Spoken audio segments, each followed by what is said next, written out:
Hi everyone, welcome to Radio 1 Movies with me, Rihanna. We're looking at what's on at the cinema this week, so we've got reviews of Miss You Already, with an interview from Toni, Collette and Barrymore, 99 Homes, Life, which is all about James Dean, plus Just Jim, with an interview from the director, the writer and the star, Craig Roberts. But let's start with Miss You Already. Two best friends, one is desperately trying to get pregnant, the other one finds out that she's got cancer. Start crying now. Well, I mean, how much cancer can you have? You've had all your checkups? Well, I've been busy. Oh, Jesus. Well, how could the tumor have gotten so big? Because it's aggressive, like you, Jesus. This is a really emotional, cathartic type of film which you should not wear mascara to, but it's also overwhelmingly about friendship. So when I spoke to Barrymore and Toni Collette, I asked them what qualities they look for in a best friend. Tough love. Honesty, respect, Humor. I feel like you've answered this one before. Spontaneity. A little bit of bravery, some balls in there. Yeah. Yeah. Yes. This is not a Hollywood glamorization of what cancer is. This is a warts and all type film. So you see the hair loss and the change in personality. And I think this will really hit home for a lot of people. But overwhelmingly, it's also about this really deep-rooted friendship. So 4 stars for Miss You Already. Now, 99 Homes is about this guy, played by Andrew Garfield, and his family who get evicted from their family home by this ferocious real estate broker. But he's so desperate for work that he ends up working for this same guy, evicting other families from their homes. You go to church? Sure. Only 1 in 100's gonna get on that ark, son. And every other poor soul's gonna drown.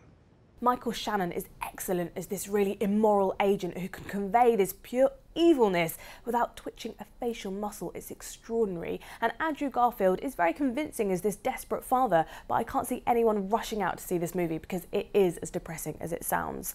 3 stars for 99 Homes.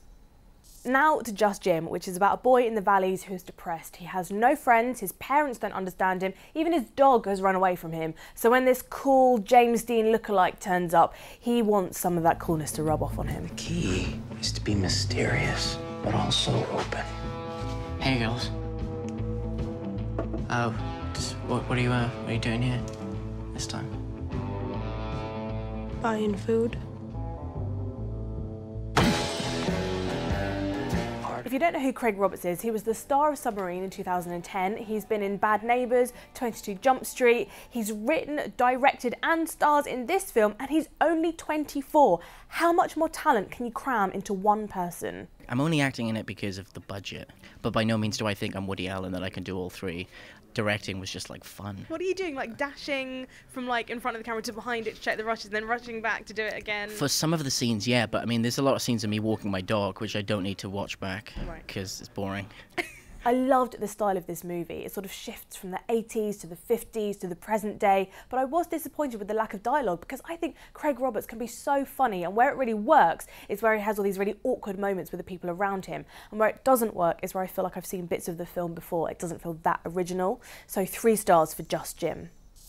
Now last up, it's Life, and this is about the period in James Dean's life where he was on the cusp of becoming huge, and this photographer for Life magazine, Dennis Stock, wanted to capture him on the brink of this success. Just let me help you. I got 30 million people reading Life magazine, and we do a great shoot, and then none of this stuff Wait a even minute, matters. you think you're giving me something that's not already coming my way? I lose myself in my roles. I don't want to lose myself in all this other stuff. Right. And you are this other stuff. So this stars Robert Pattinson and Dane DeHaan, the latter especially giving this fantastic performance as this shy but arrogant James Dean. And Robert Pattinson's character, the photographer, isn't particularly likeable or watchable either. Like, he's very abrupt and single-minded, and just because he existed in real life doesn't mean I need to see a film about him. He doesn't have that same weight as James Dean does. So 3 stars for Life. Come back next week because we've got interviews from Joseph Gordon-Levitt and, don't want to jinx this, but it's going to be on talking about The Martian.